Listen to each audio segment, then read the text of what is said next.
இன்று முதல் நான் உன்னை ஆசீர்வதித்திடுவேன். நன்மைகளால் உன் வாழ்வை நானே நிறைத்திடுவேன். இன்றைய நாள் உங்கள் அனைவருக்கும் ஆசிரின் நாளாக அமைய உங்களுக்காக ஜெபித்து நிற்கும் நான் உங்கள் அன்பின் அருட்தந்தை ரமேஷ் கிறிஸ்டி.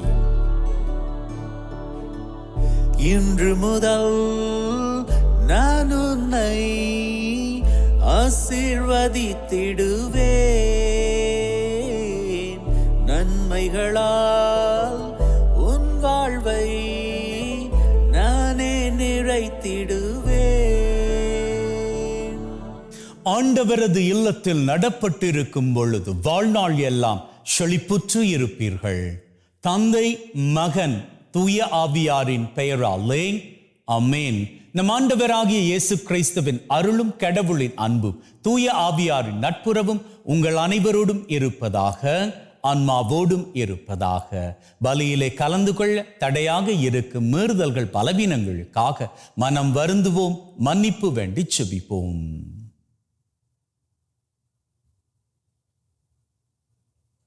ஆண்டவரே இரக்கமாயிரும், ஆண்டவரே இரக்கமாயிரும். கிறிஸ்துவே இரக்கமாயிரும், கிறிஸ்துவே இரக்கமாயிரும். ஆண்டவரே இரக்கமாயிரும், ஆண்டவரே இரக்கமாயிரும். எல்லாம் வல்ல இறைவன் நம் மீது இரக்கம் வைத்து நம்முடைய மீறுதல்கள் பலவீனங்களில் நமக்கு விடுதலை தருவாராக. ஆமென். ஜெபிப்போமாக.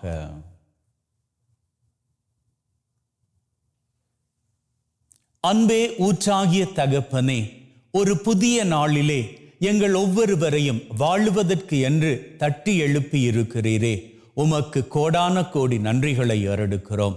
மேலும் தகப்பனே, இன்றைய நாளிலே யாரெல்லாம் தங்களது பிறந்த தினத்தை நினைத்து உமக்கு நன்றிகளை ஏறெடுக்கின்றார்களோ, யாரெல்லாம் தங்களது திருமண ஆண்டை குறித்து உமக்கு நன்றிகளை ஏறெடுக்கின்றார்களோ, யாரெல்லாம் தங்களது குருத்துவ துறவற வாழ்க்கையில் நீர் அவர்களுக்கு செய்த நன்மையின் காரியங்களை நினைத்து உமக்கு நன்றிகளை ஏறெடுக்கின்றார்களோ, அத்தனை பேரையும் நிறைவாக ஆசீர்வதிப்பீராக. இன்று யாரெல்லாம் உம்முடைய தயவு வேண்டி நிற்கின்றார்களோ, அவர்கள் அத்தனை பேருக்கும் உம்முடைய கிருபையை நிறைவாக தந்தரள வேண்டும் என்றும், எங்களோடு கூடவே நீர்தாமே வழிநடந்து எங்கள் அத்தனை பேரையும் உம்முடைய செட்டையின் மறைவில் வைத்து பத்திரப்படுத்தி பாதுகாத்து பராமரித்து வழிநடத்தி காத்தருள வேண்டும் என்று உம்மோடு தூயாவியாரின் ஒன்றிப்பில் இறைவனாய் என்றென்றும் வாழ்ந்து ஆட்சி செய்கின்றவர் வழியாக உம்மை மன்றாடுகின்றோம். ஆமென். இறைவாக்கினர் எரேமியா நூலிலிருந்து வாசகம். மக்களே, என்னிடம் திரும்பி வாருங்கள், ஏனெனில் நானே உங்கள் தலைவன். நகருக்கு ஒருவனையும் குடும்பத்திற்கு இருவரையுமாக தேர்ந்தெடுத்து உங்களை சீயோனுக்கு கூட்டி வருவேன். என் இதயத்திற்கேற்ப மேய்ப்பர்களை உங்களுக்கு கொடுப்பேன். அவர்கள் உங்களை அறிவுடனும் முன்மதியுடனும் நடத்துவார்கள். நீங்கள் நாட்டில் பல்கி பெருகும் அக்காலத்தில் யாரும் ஆண்டவரின் உடன்படிக்கை பேழை பற்றியே பேச மாட்டார்கள். அது அவர்கள் எண்ணத்திலோ நினைவிலோ இராது. அது இல்லை என்று வருந்தி இனி ஒன்றும் செய்ய மாட்டார்கள் என்கிறார் ஆண்டவர். அக்காலத்தில் எருசலேமை ஆண்டவரின் அரியணை என அழைப்பார்கள். ஆண்டவரின் பெயரை முன்னிட்டு எல்லா மக்களினத்தாரும் எருசலேமில் வந்து கூடுவர். தங்கள் தீய இதய பிடிவாதத்தின்படி இனி நடக்க மாட்டார்கள். இது ஆண்டவர் வழங்கும் அருள்வாக்கு. இறைவனுக்கு நன்றி. ஆயர் தம் மந்தையை காப்பது போல் ஆண்டவர் நம்மை காத்திடுவார்.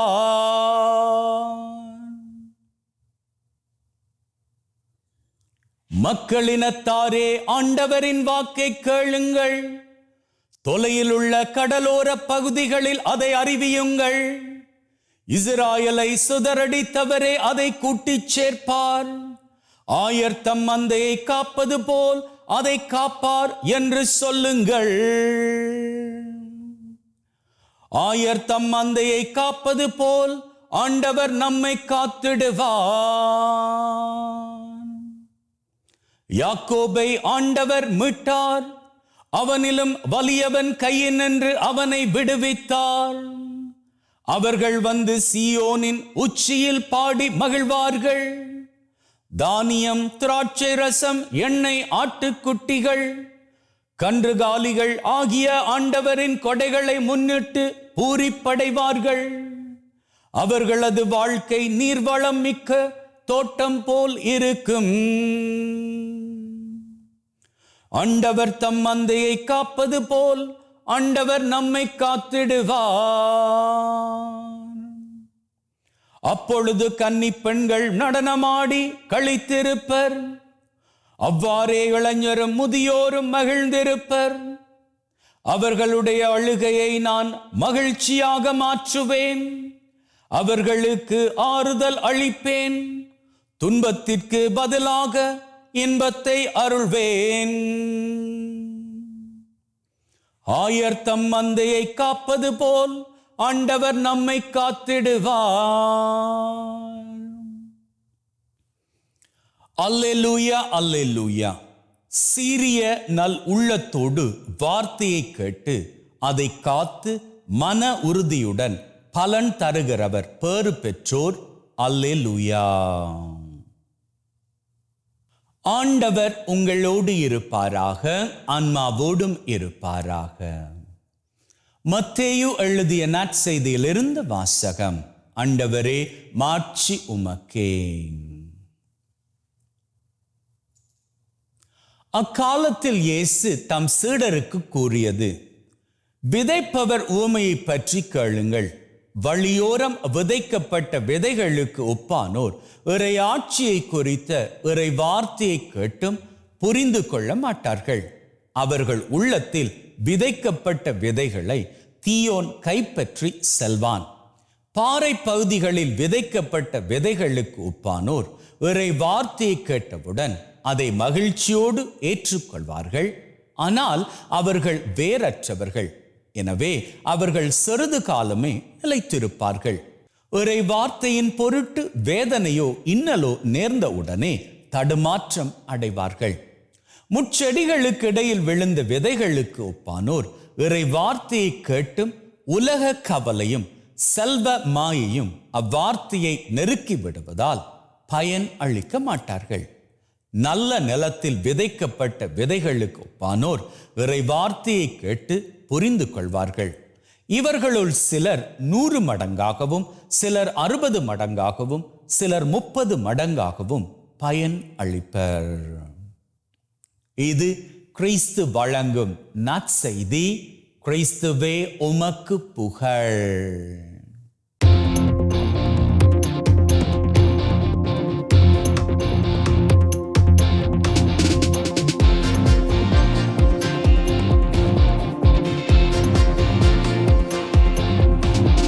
அன்பின் உள்ளங்களே, ஆண்டவராகிய இயேசு கிறிஸ்து இன்னைக்கு ஒரு அற்புதமான வாழ்க்கை தத்துவம் சொல்லுகிறார். அவருடைய வார்த்தையை நாம கேட்டதுமே புரிந்து கொள்ளணும். எதற்கு அப்படின்னா, அப்போதுதான் நாம் பலன் கொடுக்க முடியும். நம்முடைய வாழ்க்கையில் நாம பலன் கொடுக்கணும் அப்படின்னா, இன்னும் சொல்ல போனால் நாம வாழ்க்கையில் செழிப்பையும் சிறப்பையும் காணணும் அப்படின்னா, ஆசிரின் மேல் ஆசிரை பெற்றுக்கொள்ளணும் அப்படின்னா, அவருடைய வார்த்தையை முதல்ல கேட்கணும். வார்த்தையை கேட்டால் மாத்திரம் போதாது, அதை புரிந்து கொள்ளணும். நாம கேட்கக்கூடிய எல்லா வார்த்தைகளையும், வேதத்தின் வார்த்தைகள் எல்லாவற்றையும் நம்மால புரிந்து கொள்ள முடியாதுதான். ஆனாலும் புரிந்து கொள்ள முயற்சி செய்யணும். எப்படி நாம முயற்சி செய்யணும்? அதற்கு ஒரு சிறந்த வழி நாம திருப்பலியில கலந்துக்கிறது. திருப்பலியில நாம கலந்து கொள்ளுகிற பொழுது அங்கே நமக்காக வேதம் வாசிக்கப்படுகின்ற வேதத்திலிருந்து குருவானவர் உங்களுக்கு பிரசங்கிப்பார். அப்படி பிரசங்கிக்கின்ற பொழுது நீங்கள் கேட்டுக்கொள்வது மாத்திரமல்ல, கேட்டதை புரிந்து கொள்ள ஆரம்பிப்பீர்கள். அநேகர் சொல்ல நான் கேள்விப்பட்டு இருக்கிறேன், நான் ஒரு பிரசங்கம் பண்ணுகிற வேளையில அந்த பிரசங்கம் எல்லாருக்கும் போய் சேரணும் அப்படின்னு தான் நான் பிரசங்கிப்பேன். அதுல ஒரு சிலர் என்கிட்ட சொல்லிப்பாங்க, இன்னைக்கு நீங்க வைத்து கொண்ட பிரசங்கம் எனக்கே வைத்து கொண்ட பிரசங்கமாக அமைந்தது அப்படின்னு சொல்லி. அதுல நான் யோசிப்பேன், சரி நான் எல்லாருக்கும் பொதுவாகத்தானே இதை குறித்து பிரசங்கித்தேன், அது என்ன இந்த குறிப்பிட்ட நபர் தனக்காக இந்த பிரசங்கம் சொல்லப்பட்டது அப்படின்னு ஃபீல் பண்ணார் அப்படின்னு. அன்பின் உள்ளங்களே, நான் ஒரு பிரசங்கம் ஆரம்பிக்கின்ற பொழுது, ஆயத்தம் பண்ணுகின்ற பொழுது இன்னாருக்கு போய் சேரணும் அப்படின்னு சொல்லி நான் ஆயத்தப்படுத்துவது ஆரம்பிப்பதே கிடையாது. மாறாக ஆண்டவராகிய இயேசு கிறிஸ்து என்னுடைய நாவை பயன்படுத்தி யாரை தொடணுமோ அவர்களை தொட்டுக் கொள்வார். அதுதான் தெய்வத்தினது வல்லமையாகும். குருவானவர் என்பது ஒரு ஊடகம். அந்த ஊடகத்தின் மூலமாக வரக்கூடிய வார்த்தைகள் குருவானவரது வார்த்தைகளை கிடையாது, அது தெய்வத்தின் வார்த்தைகள். நீங்க திருப்பலி பூசையில கலந்து கொள்ளுகிற வேளையில அன்னைக்குன்னு சொல்லி குருவானவர் பேசக்கூடிய காரியங்கள் உங்களுக்கே சொந்தமானதாக இருக்கும். ஏன்னா நீங்க திருப்பலிக்கு வருகின்ற வேளையில ஏதோ ஒரு பாரத்தோடு வருவீர்கள், ஏதோ ஒரு சுமையோடு வருவீர்கள், அல்லது ஏதோ ஒரு தேவை குறித்து ஆண்டவர் எனக்கு இன்னைக்கு ஒரு காரியம் வெளிப்படுத்த மாட்டாரா அப்படி என்கின்ற ஒரு ஆதங்கத்தோடு வருவீர்கள். இதை புரிந்து கொள்ளுகின்ற ஆண்டவர் உங்க கூட பேசணும் அப்படின்னு சித்தம் கொள்வார். அப்போ என்ன பண்ணுவார்? அவர் உங்களை கவனமாக கேட்கும்படி எதிர்பார்ப்பார். நீங்க என்ன பண்ணிப்பீங்க? அங்கே வாசிக்கக்கூடிய வாசகங்கள் எல்லாவற்றையும் கவனமாக கேட்பீர்கள். அப்படி கேட்கின்ற பொழுது அந்த வாசகத்தினுடைய அர்த்தம் சமயங்கள்ல உங்களுக்கு புரியாது. மொத வாசகமாக இருக்கட்டும், இரண்டாவது வாசகமாக இருக்கட்டும், அல்லது போனால் திருப்பாடலாக இருக்கட்டும், நற்செய்தி வாசகமாக இருக்கட்டும், இதுல எல்லாமே உங்களுக்கு புரிஞ்சுக்கும் அப்படின்னு கிடையாது. உங்களுக்கு புரிந்து கொள்ளாத அந்த பகுதி இருக்கிறதே, சமயங்களில் அதை குறித்து தான் உங்களுக்கான பிரசங்கம் பிரசங்கிக்கப்படும். அந்த பிரசங்கத்தின் வேளையில் நீங்க புரிஞ்சுப்பீங்க. என்ன புரிஞ்சுப்பீங்க? அந்த வேத பகுதியினுடைய முழு அர்த்தத்தை மாத்திரமல்ல, இன்னைக்கு நான் இந்த திருப்பலிக்கு வந்தது இந்த வார்த்தைகளை புரிஞ்சுக்கணும், ஏன்னா இந்த வார்த்தைகள் சொல்லப்பட்டதே எனக்காகத்தான் அப்படின்னு சொல்லி நீங்க மனதுல உறுதி கொள்ளணும் என்பதற்காக. ஆகவே அன்பின் உள்ளங்களை, ஆண்டவரது வார்த்தையை நீங்க கேட்டா மாத்திரம் போதாது, புரிந்து கொள்ளணும். அப்படி புரிந்து கொள்ளணுமாக இருந்தா திருப்பலி பூசைய நீங்க தவற விடாதீங்க. உங்களால சர்ச்சுக்கு போய் திருப்பலி காண முடியாது போனாலும் கூட இன்னைய தேதிக்கு யூடியூப்ல எத்தனையோ திருப்பலி பூசைகள் உங்களுக்காக குவிந்து கிடக்கின்றன. அதுல ஏதாவது ஒரு திருப்பலிய அன்றாடம் பார்த்து கொள்ளுங்கள். அதற்காக இதையே நீங்க உங்களது பழக்கமாக்கி கொள்ளாதீங்க. ஏன்னா சமயங்கள்ல நீங்க இப்படி யோசிக்கலாம், ஃபாதரை சொல்லிட்டாரு, நீங்க சர்ச்சுக்கு போய் பூசை பார்க்க தேவையில்ல, யூடியூப்லயே பார்த்துக்கோங்க அப்படின்னு சொல்லி. அது தப்பு. நான் எதுக்கு சொல்றேன் அப்படின்னா, ஒரு வேளையில உங்களால சர்ச்சுக்கு போக முடியாத சூழ்நிலையாக இருந்தா அட்லீஸ்ட் உங்களுக்கு நேரம் கிடைக்கின்ற வேளையில யாராவது ஒரு சுவாமியாருடைய பூசைய யூடியூப்ல தட்டி பார்த்துடுங்க. ஏன்னா அன்னைக்கு சொல்லப்படக்கூடிய பிரசங்கம் உங்களுக்கானதாக இருக்கும். அதன் மூலமாக ஆண்டவர் உங்க கூட பேசிக்கலாம். ஆண்டவர் பேசுகின்ற பொழுது நீங்க கேட்டு புரிந்து கொள்வீர்களாக இருந்தால் அன்னைக்கு உங்களது ஆசிரை நீங்க தவற விட மாட்டீங்க. இந்த திருப்பலியை நீங்க பார்த்து கொண்டு இந்த திருப்பலியில நீங்க பங்கு பெற்று கொண்டு இருப்பீர்களாக இருந்தால் மனதுல வைராக்கியம் கொள்ளுங்க. இன்னைக்கு இந்த திருப்பலியில நற்கருணை எழுந்தேற்ற வேளையில நீங்க 7 தேவைகள் குறித்து ஜெபிக்க போறீங்க. அந்த 7 தேவைகளும் நிச்சயமாக உங்களது வாழ்க்கையில் கைகூடி வரும். நிச்சயமாக அதுல எந்த விதமான சந்தேகமும் கிடையாது. 100க்கு 100% நீங்க கேட்கிற காரியங்கள் உங்களுக்கு கிடைக்கும். இதை வைராக்கியமாக எண்ணிக்கொண்டு வாருங்கள். திருப்பலியில் தொடர்ந்து நாம் கலந்து கொள்வோம். இந்த திருப்பலியில் நீங்க வேண்டி ஜெபிக்கின்ற 7 காரியங்களும் உங்களது வாழ்க்கையில் கைகூடி வர, என்றில் இருக்கும் நிலையிலும் பார்க்க நீங்கள் மகிழ்வின் சிகரங்களை உயரங்களாக தொட்டுக் கொள்வீர்கள். ஆமென்.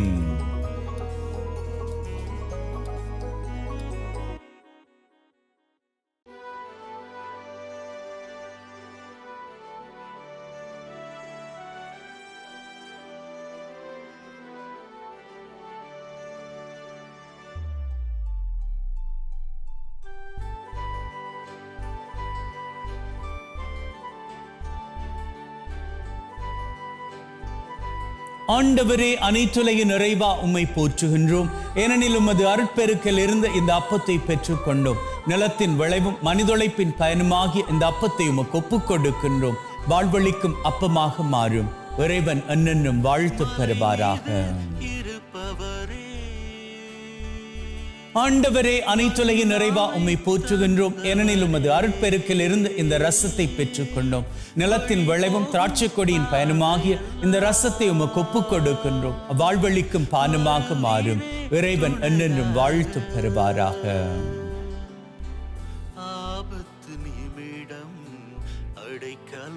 Wash away from my iniquities, cleanse me from all my sins. சகோதர சகோதரிகளே, பிள்ளைகளே, என்னுடையதும் உங்களுடையதுமான இந்த பலி நம் தந்தையாகிய இறைவனுக்கு ஏற்றதாகும்படி மன்றாடுங்கள். நம் ஆண்டவர் திருப்பெயரின் புகழ்ச்சிக்காகவும் மாட்சிக்காகவும் திரு அவையின் நன்மைக்காகவும் கையிலிருந்து இந்த பலியை ஏற்றுக்கொள்வாராக. மீட்பு கூற்றாகிய தகப்பனை ஒப்புக் கொடுக்கின்ற பலி வழியாக எங்கள் வாழ்வின் மீது நிறைய ஆசிரை பொழிந்தருள்வீராக. எங்கள் ஆண்டவராகிய கிறிஸ்து வழியாக உம்மை மன்றாடுகின்றோம். ஆமென். ஆண்டவர் உங்களோடு இருப்பாராக, ஆன்மாவோடும் இருப்பாராக. இதயங்களை மேலே எழுப்புங்கள். ஆண்டவரை நோக்கி எழுப்பியுள்ளோம். நம் இறைவனாகிய ஆண்டவருக்கு நன்றி கூறுவோம். அதுவே தகுதியும் நீதியுமானது. தூயவரான தந்தையே, என்றும் வாழும் எல்லாம் வல்ல இறைவா, எந்நாளும் எவ்விடத்திலும் நாங்கள் உமக்கு நன்றி பலி செலுத்துவது மெய்யாகவே தகுதியும் நீதியுமாகும். எங்கள் கடமையும் மீட்புக்குரிய செயலுமாகும். உம்முடைய வார்த்தையானவர் வழியாக அனைத்தையும் படைத்தீர். அவரை மீட்பராக இடைற்றுபவராக எங்களுக்கு அனுப்பினீர். அவர் தூய ஆவியால் கன்னிமரியிடமிருந்து உடலெடுத்து மனிதனானார். சாவை வென்று உயிர்ப்புண்ணென விளங்க செய்தார். ஆகவே வானதூதர் புனிதர் அனைவரோடு நாங்களும் சேர்ந்து உம்முடைய மாட்சியை புகழ்ந்து ஒரே குரலாய் சொல்லுவதாவது: தூயவர், தூயவர், தூயவர், வான் படைகளின் கடவுளாம் ஆண்டவர். விண்ணகமும் மண்ணகமும் உமது மாட்சியால் நிறைந்துள்ளன. உன்னதங்களிலே ஓசன்னா. ஆண்டவர் பெயரால் வருகிறவர் ஆசி பெற்றவர். உன்னதங்களிலே ஓசன்னா. ஆண்டவரே, நீர் மெய்யாகவே தூயவர், தூய்மை அனைத்திற்கும் ஊற்று. ஆகவே உம்முடைய ஆவியை பொழிந்து காணிக்கைகளை தூய்மைப்படுத்த தாழ்மையுடன் வேண்டுகின்றோம். இவ்வாறு எங்கள் ஆண்டவர் இயேசு கிறிஸ்துவின் உடலும் இரத்தமுமாக எங்களுக்கு இவை மாறுவனவாக. அவர் பாடுபட உளம் கனிந்து தம்மை கையளித்த போது அப்பத்தை எடுத்து நன்றி செலுத்தி அதை பிட்டு தம் சீடருக்கு கொடுத்து அவர் சொன்னதாவது: எல்லாரும் இதிலிருந்து பெற்று உண்ணுங்கள், ஏனெனில் இது உங்களுக்காக கையளிக்கப்படும் என் உடல்.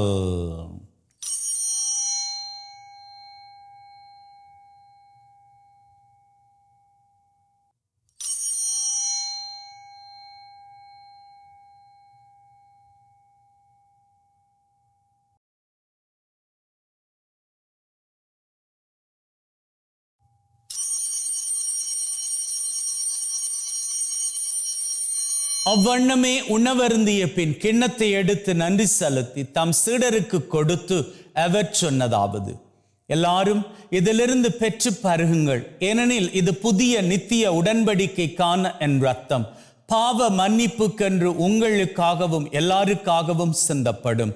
இதை என் நினைவாக செய்யுங்கள்.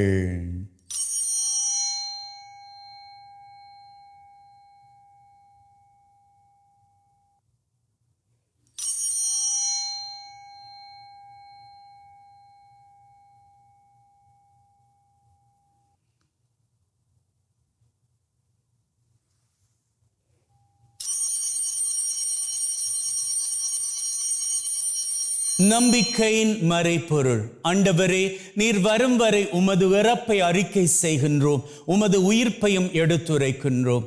ஆகவே ஆண்டவரே, நாங்கள் கிறிஸ்துவின் இறப்பை உயிர்ப்பை நினைவு கூர்ந்து வாழ்வு தரும் அப்பத்தை மீட்பளிக்கும் கிண்ணத்தை உமக்கு ஒப்புக் கொடுக்கின்றோம்.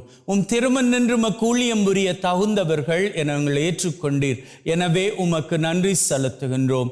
மேலும் கிறிஸ்துவின் உடலிலும் இரத்தத்திலும் பங்கு கொள்ளும் எங்களை தூய ஆவி ஒன்று சேர்க்க வேண்டுமென தாழ்மையுடன் வேண்டுகிறோம். ஆண்டவரே, உலகெங்கும் பரவி இருக்கும் உம்முடைய திரு அவை, எங்கள் திரு தந்தை லியோ, எங்கள் ஆயர் தாமஸ் மற்றும் உம்முடைய குருக்கள், கன்னியர்கள், துறவியர்கள், பொதுநிலையினர் எங்கள் அனைவரையும் பரம அன்பின் உறுதி பெற செய்தருளும். உயிர்த்தெழும் எதிர்நோக்குடன் இறந்து போன எங்கள் சகோதர சகோதரிகளை, இறந்தோர் அனைவரை ஒளிர்மிக்கவும் திருமுனேற்றுக் கொள்ளும். எங்கள் அனைவர் மீதும் இரக்கமாயிரும். கடவுளின் கன்னித்தாயான மாட்சிமிக்க மரியா, அவருடைய கணவரான புனித யோசேப், இவ்வுலகில் உமக்கு உகந்தவர்களாயிருந்த புனிதர் ஆகிய அனைவருடன் நிலை வாழ்வில் தோழமை கொண்டு திருமகன் கிறிஸ்து வழியாக உம்மை புகழ்ந்தேற்றும் வரமருள உம்மை மன்றாடுகின்றோம். உள்ளங்களே, ஆண்டவராகிய இயேசு கிறிஸ்துவின் பிரசன்னத்தில் நம்முடைய தேவைகளை சமர்ப்பிப்போம். முதலில் இன்றைய நாளுக்கான தேவை.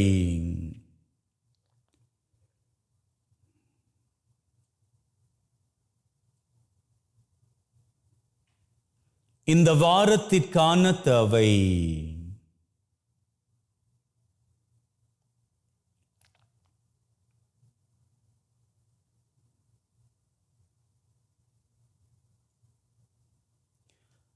இந்த மாதத்திற்கான தேவை.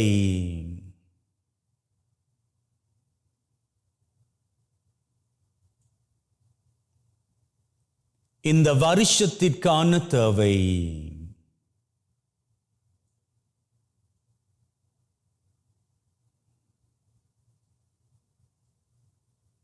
உள்ளத்தின் ஆழத்தில் இருக்கக்கூடிய 3 விசேட தேவைகள்.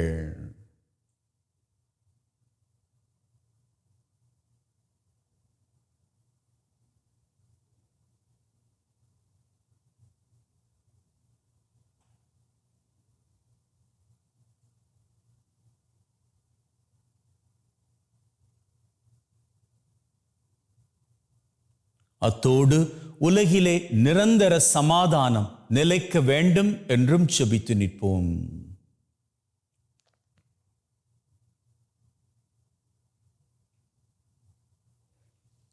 எங்களது தேவைகளை நாங்கள் கேட்ட மாத்திரத்திலேயே தெய்வம் நிறைவேற்றி கொடுத்து விட்டார் என்கின்ற உள்ளத்து வைராக்கியத்துடன் அவர் புகழை வணக்கமாக ஏறெடுப்போம். இவர் வழியாக, இவரோடு, இவரில் எல்லாம் வல்ல இறைவனாகிய தந்தை, தூய ஆவியின் ஒன்றிப்பில் எல்லா புகழும் மாட்சியும் என்றென்றும் உமக்கு உரியதே. ஆமீன், ஆமீன், ஆமீன். மீட்பரின் கட்டளையால் கற்பிக்கப்பட்டு தேவ படிப்பினையில் பயிற்சி பெற்ற நாம் நம்பிக்கையோடு சொல்வோம். விண்ணுலகில் இருக்கிற எங்கள் தந்தையே, உமது பெயர் தூயது என போற்றப் பெறுக. உமது ஆட்சி வருக. உமது திருவுளம் விண்ணுலகில் நிறைவேறுவது போல மண்ணுலகிலும் நிறைவேறுவதாக. எங்கள் அன்றாட உணவை இன்று எங்களுக்கு அளித்தருளும். எங்களுக்கு எதிராக தீமை செய்வோரை நாங்கள் மன்னிப்பது போல எங்கள் பாவங்களை பொறுத்தருளும். எங்களை சோதனைக்குட்படுத்தாதையும் தீமையிலிருந்து எங்களை விடுவித்தருளும். ஆண்டவரே, தீமை அனைத்திலும் இருந்து எங்களை விடுவித்து எங்கள் வாழ்நாளில் அமைதியை கனிவுடன் அருள உம்மை வேண்டுகின்றோம். உம்முடைய இரக்கத்தின் உதவியால் நாங்கள் பாவத்திலிருந்து எப்பொழுதும் விடுதலை பெற்று யாதொரு கலக்கமுமின்றி நலமாயிருப்போமாக. நாங்கள் எதிர்நோக்கி இருக்கும் பேரின்பத்திற்காகவும் மீட்பராகிய இயேசு கிறிஸ்துவின் வருகைக்காகவும் காத்திருக்கின்றோம். ஏனெனில் ஆட்சியும் வல்லமையும் மாட்சியும் என்றென்றும் உமக்குரியதே. ஆண்டவரே இயேசு கிறிஸ்துவே, அமைதியை உங்களுக்கு விட்டு செல்கிறேன், என் அமைதியை உங்களுக்கு தருகிறேன் என்றும் திருத்தூதர்களுக்கு சொன்னீரே. எங்கள் மீறுதல்கள் பலவீனங்களை பார்க்காமல் உம்முடைய திரு அவையின் நம்பிக்கையை கண்ணோக்கி அதற்கு அமைதியும் ஒற்றுமையும் தந்தருள திருவிழம் கொள்வீராக. என்றென்றும் வாழ்ந்து ஆட்சி செய்கின்றவர் நீரே. ஆமேன். ஆண்டவருடைய அமைதி உங்கள் அனைவரோடும் என்றும் இருப்பதாக, ஆன்மாவோடும் இருப்பதாக. ஒருவர் ஒருவருக்கு கிறிஸ்துவின் அமைதியை பகிர்ந்து கொள்வோம்.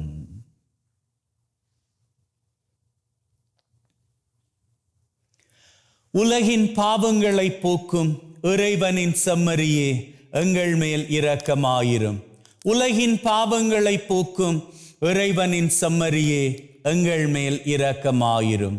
உலகின் பாவங்களை போக்கும் இறைவனின் செம்மறியே, எங்களுக்கு அமைதியை அளித்தருளும். இதோ நம் ஆண்டவராகிய இயேசு கிறிஸ்து நம் ஒவ்வொருவரையும் மகிழ்வோடு வாழ அழைத்து நிற்கும் தெய்வம். அழைக்க பெற்ற நாங்கள் பேறு பெற்றோர். ஆண்டவரே, தேவரீர் என் உள்ளத்தில் எழுந்தருள நான் தகுதியற்றவன். ஆனால் ஒரு வார்த்தை மட்டும் சொல்லி அருளும், என் ஆன்மா நலமடையும்.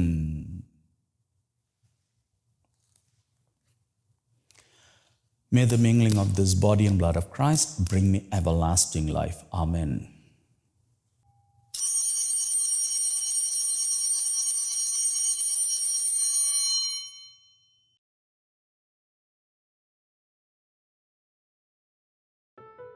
இயேசுவே, உம்மை என் இருதயத்தில் பெற்றதற்காக நன்றி. என்னுள் வாசமாயிருந்து என்னை வழிநடத்தும். என் சிந்தனை, வார்த்தை, செயல் அனைத்தும் உமக்கு பிரியமானவையாக இருக்க அருள் தாரும். என்னை உம்மை விட்டு பிரியாதபடி காத்தருளும். ஆமேன். ஜெபிப்போமாக.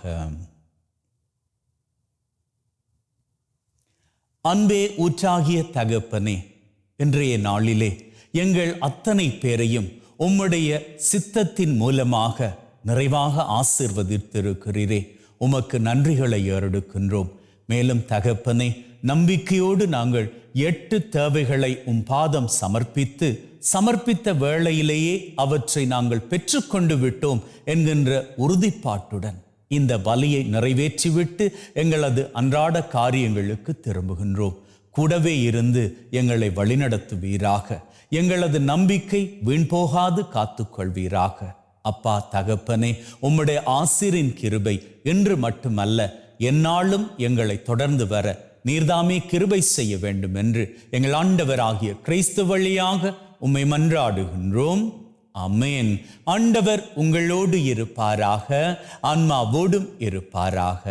எல்லாம் வல்ல இறைவன் தந்தை, மகன், தூய ஆவி உங்கள் அனைவரையும் ஆசிர்வதிப்பாராக. ஆமென். சென்று வாழுங்கள். திருபலி நிறைவேறிற்று. இறைவனுக்கு நன்றி. அன்பின் உள்ளங்களே, ஆண்டவர் பிரியப்படுகின்றார். எந்நாளும் மகிழ்ந்திருக்கும்படி உங்களது கவலைகள் எதுவாக இருந்தாலும் அவர் அண்டை கொடுத்து விட்டு நீங்கள் மகிழ்ந்திருங்கள். May God bless you and see you all tomorrow.